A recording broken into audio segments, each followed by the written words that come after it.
Morning everyone, स्वागत है आपका अपने चैनल मेडिको डिटेक्टिव पर। अगर आप एएनएम भर्ती परीक्षा 2026 की तैयारी कर रहे हैं और इस बार अपनी सिलेक्शन पक्का करना चाहते हैं तो आपके लिए डेली 10 इंपॉर्टेंट एमसीक्यू का सीरीज चल रहा है जो सीधा आपके एग्जाम पैटर्न पे बेस्ड है। इस सेशन का सबसे खास बात तो यह है कि बाइलिंगुअल होने वाला है, यानी हिंदी और इंग्लिश दोनों में है। हम सिर्फ क्वेश्चन का आंसर नहीं बल्कि उसका सिलेक्शन ओरिएंटेड एक्सप्लेनेशन भी समझेंगे।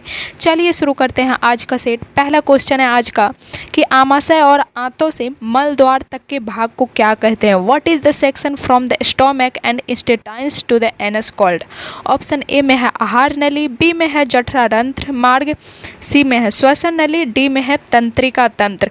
तो आमाशय और आंतों से मल द्वार तक का जो भाग होता है ना उसको कहते हैं जठरारंध्र मार्ग, जिसको इंग्लिश में कहते हैं gastro intestinal tract lower GI. ठीक है, यहाँ एक्सप्लेनेशन दिया गया है कि पाचन तंत्र का वह हिस्सा जो भोजन के पाचन और अपशिष्ट को बाहर निकालने का काम करता है उसे जठरांत्र मार्ग कहते हैं। इसमें आंत और गुदा मार्ग शामिल होता है। द pathway involved in digesting food and डिबोमिंग waste from the body is known as gastro intestinal tract. It includes the intestine and the rectum anus.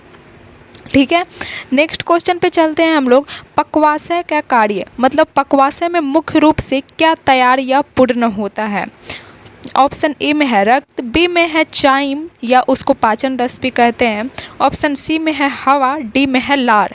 तो पक्वाशय में जो मुख्य रूप से पूर्ण रूप से तैयार होता है वो होता है चाइम पाचन रस। ऑप्शन नंबर बी सही हो जाएगा आपका। यहाँ पे दिया गया है कि पक्वाशय छोटी आंत का पहला हिस्सा है जहाँ पीत रस और अग्न्याशय रस मिलते हैं। पीत रस और अग्न्याशय रस कहाँ मिलते हैं, तो पक्वाशय का छोटी आंत में। ठीक है, जिससे भोजन का जो पाचन का निर्माण पूरा होता है।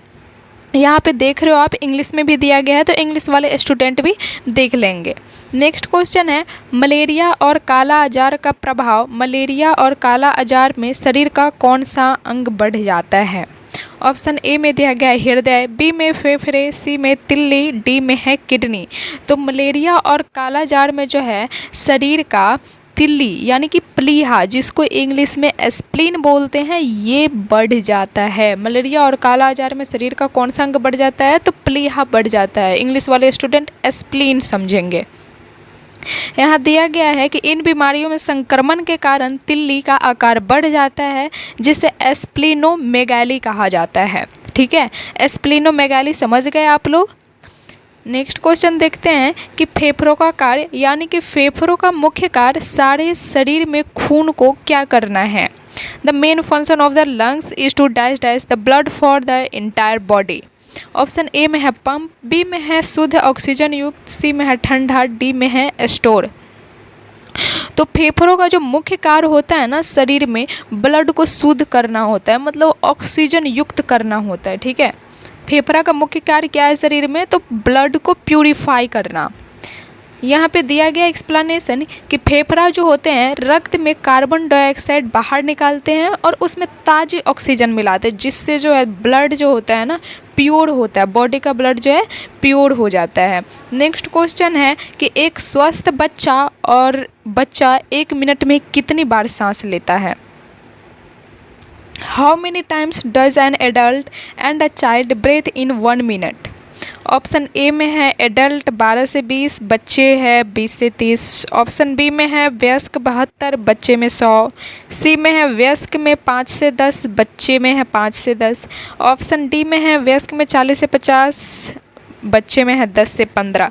तो एक स्वस्थ बच्चा और एक बच्चा 1 मिनट में कितनी बार सांस लेता है, तो वो हो जाएगा एक एडल्ट जो लेता है 12 से 20 बार सांस लेता है और बच्चे जो हैं 20 से 30 बार।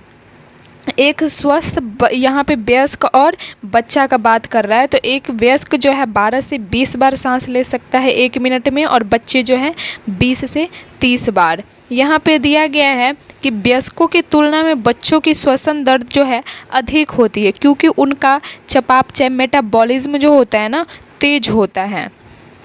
नेक्स्ट क्वेश्चन है शरीर में मुख्य रूप से कितनी मूत्र प्रणालियाँ होती है किडनी के मुख्य भाग में।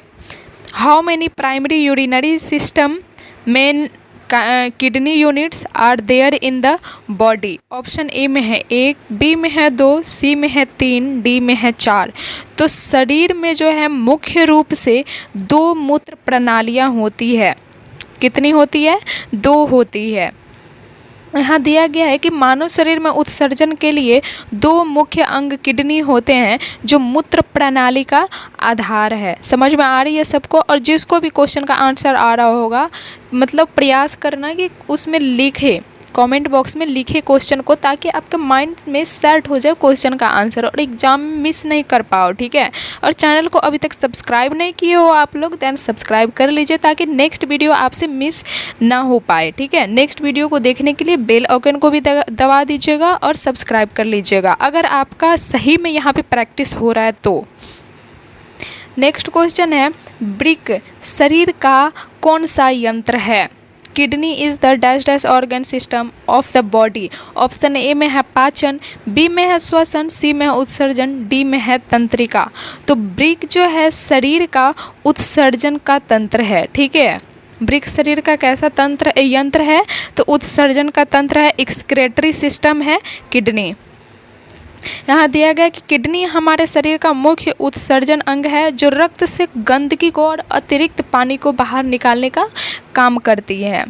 नेक्स्ट क्वेश्चन की बात करें तो ब्रिक का अवशिष्ट संग्रहण मतलब ब्रिक की छनी हुई व्यर्थ की वस्तुओं को कहाँ भेजता है? फेफड़ों में या मूत्राशय में या हृदय में या यकृत में?